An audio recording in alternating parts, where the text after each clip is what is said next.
Imagine just a second. You are 12 years old, standing in a crowded marketplace with a basket full of goods on your head. The sun is scorching your back, and the temperature is around 30 degrees. The smell of fresh produce and the noise of cars and people shouting, all calling for attention to sell. You are standing there knowing that you cannot go home until every single item in your basket is sold out. How will you sell this? Good morning, everyone. My name is Konate, and from the age of 10 years old, I had to learn how to sell. Not because I wanted, but because the survival of my family depended on it. In my young age, I have learned something that most people never figure out about sale. Selling is not about a product. Selling is about people, emotion, and trust. And today, I would like to share with you not only how to sell anything to anyone, but how selling is the core of almost every single thing we do in our life. I grew up in a small country called Ivory Coast, precisely in a small town called Azagé. Growing up, the only thing I knew how to do was selling, because my dad was a driver, and he was on the way most often driving for work, and my mother, a strong, beautiful, tall African queen, has a shop in the market where I will spend my entire days learning, watching, and eventually selling. By the age of 11 years old, I was going in door-to-doors in nearby villages, selling my mom goods, making sure we have enough money to pay for my school fees and the one of my brothers. Most often during the weekend, I was traveling with her to the capital city to bargain with suppliers so that we have the best prices for our customers. But you see, despite growing up in the family surrounded by salespeople, I was sure of one thing. I never wanted to become a salesperson. Never. Why? Because I haven't realized that time that I was learning a skill that could have changed my life. The truth is, dear friend, no matter which profession you are going to choose, you have to learn how to sell. You're wondering why? Because life is all about persuading, and persuading is all about selling. You see, research has shown that every single form of interaction we have every single day is a form of selling. And the better you are at it, the more successful you can be. And the things that many sales experts never tell people is that selling is not about pushing ideas or products onto people. It's simply about people, emotion, and trust. That is all you need to know. And now that you know this, I think we can all go home. Or maybe not. And now that you know this, how can you implement it in your daily life? I became a professional public speaker at the age of 22. Over 4 years, I have spent my time and got the privilege of talking to more than 20,000 people across 2 different continents.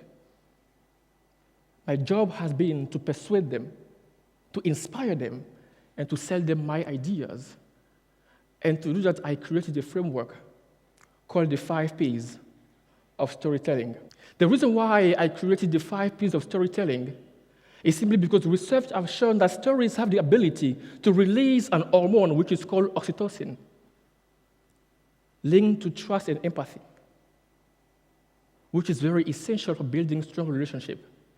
Research also has shown that people always buy based on emotion and use logic to justify the reason why they are buying. Then, therefore, the 5 Ps of storytelling, if used effectively and communicate effectively, can turn any listener into a buyer. Now, I think you might be wondering what are those 5 Ps, right? Let's dive into them. The first P is the P of problem. You see, every single great story starts with a problem. And also to sell, we have to identify the pain that our customers are facing. I have learned that my customers do not want a product. They just want a solution to the problem.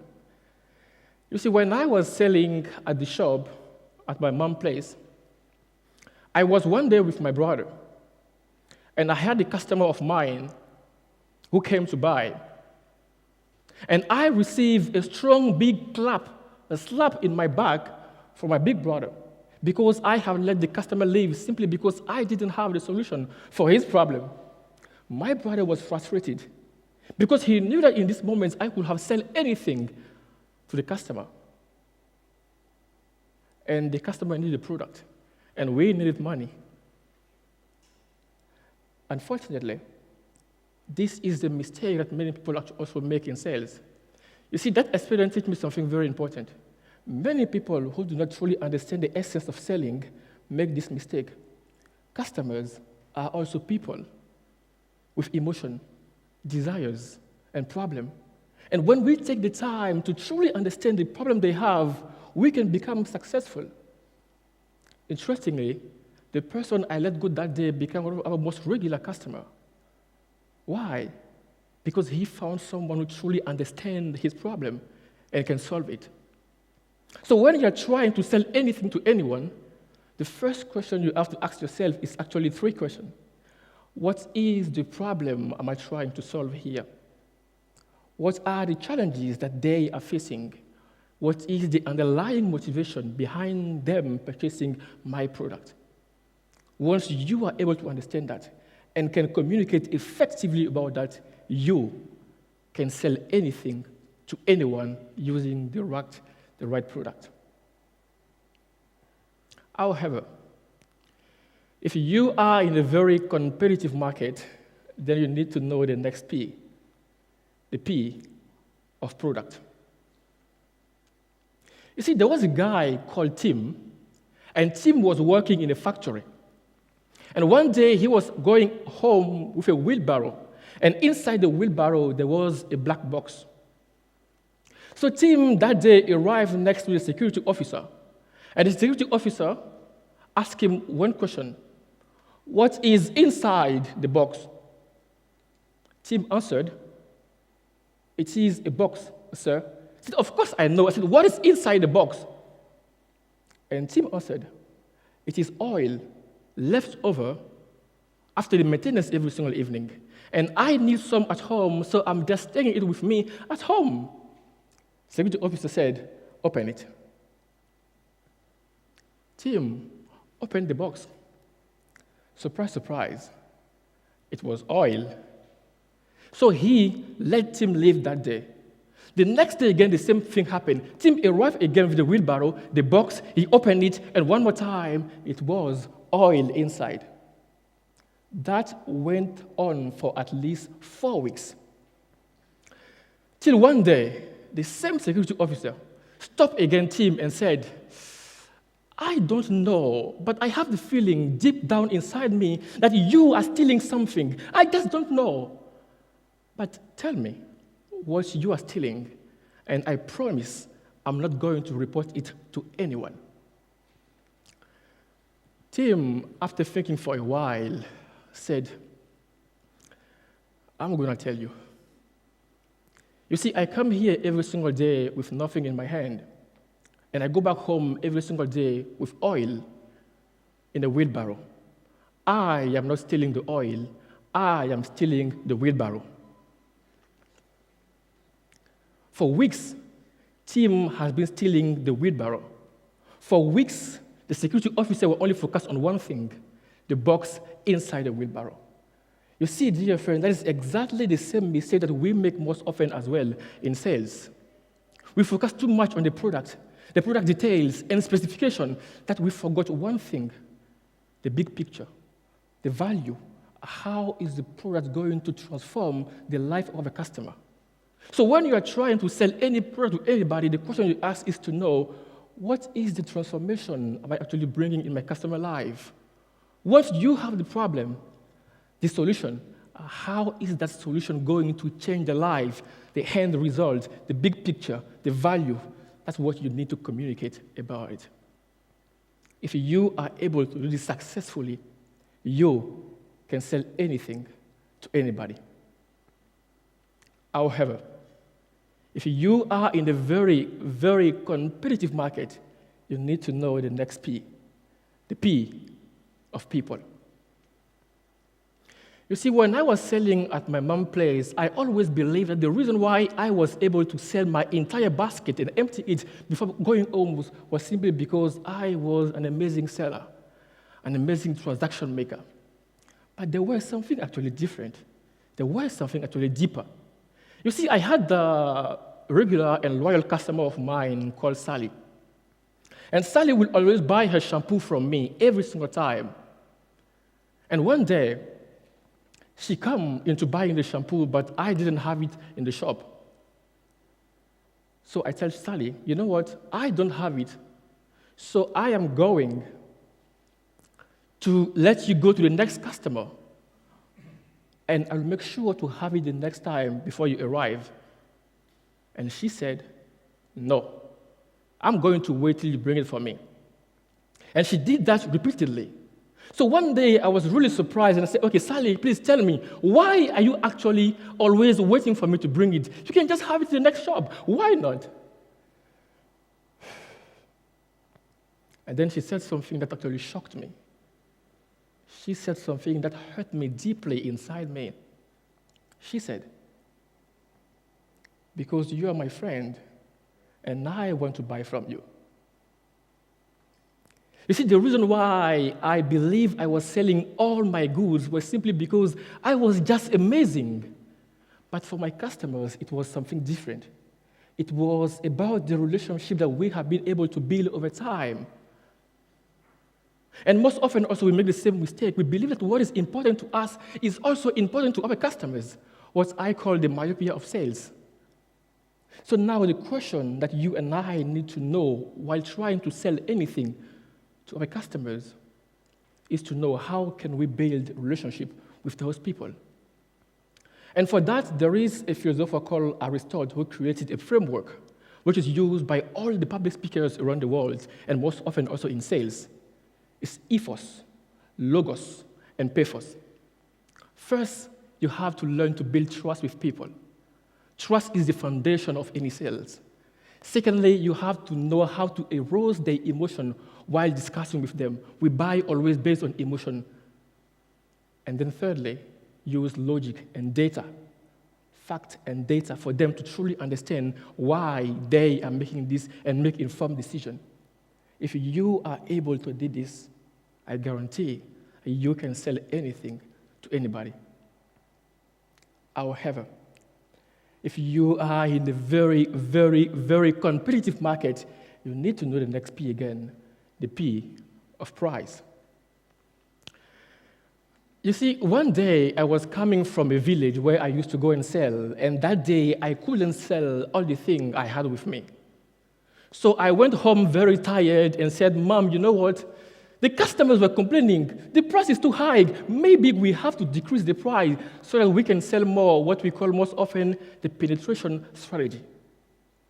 My mom looked at me and said, Konate, you have a lot to learn, don't you? And she went on that day teaching me one of the most amazing sales lessons I have ever learned. There were a bottle of water on the table, and she took the bottle of water, and she said, Konate, look at this. You see, in the supermarket outside, you can have this one at €1. In the gym, you can have this at €2. In the movie theater, it can cost you €3.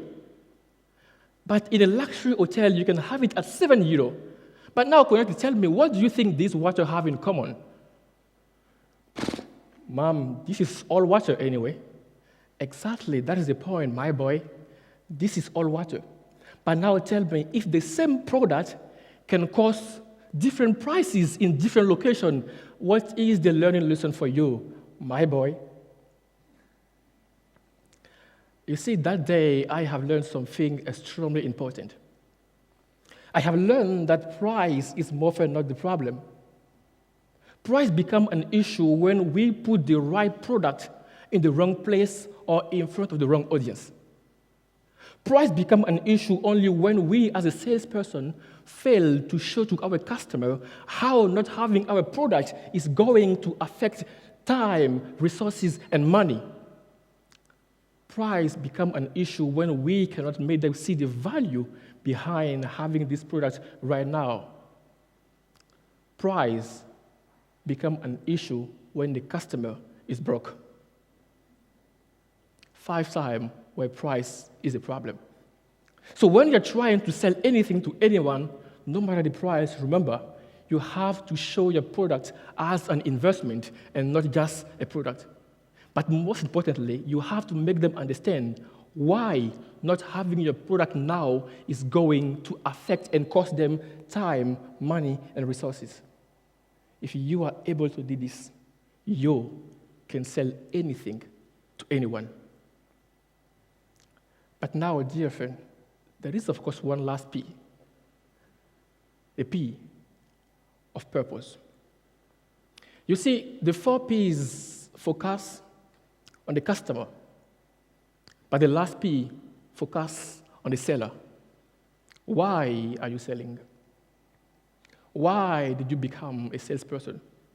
Steve Jobs once said that only those who are crazy enough to think that they can change the world are the ones who change the world. So are you selling because you want to change the life of your customer? Or why are you selling? The reason is because when we communicate with purpose to our customer, we give them much more than just a product. We give them a sense of belonging, alignment, and contribution to a bigger cause. We give them a reason to believe in us as a salesperson with the solution to the problem they have, not only for making money, which is important, of course. Why are you selling? Why did you become a seller? As we all move forward from here now into shaping tomorrow, whether you are selling yourself, selling a product, or selling an idea, the principles are all the same. What is the problem you are solving? What is the transformation? What is the value? Who are the people? And most importantly, what is your why? Now that you know the 5 P's of storytelling, as my mother would proudly say, do not come back home before your entire basket is empty. Now, go change the world.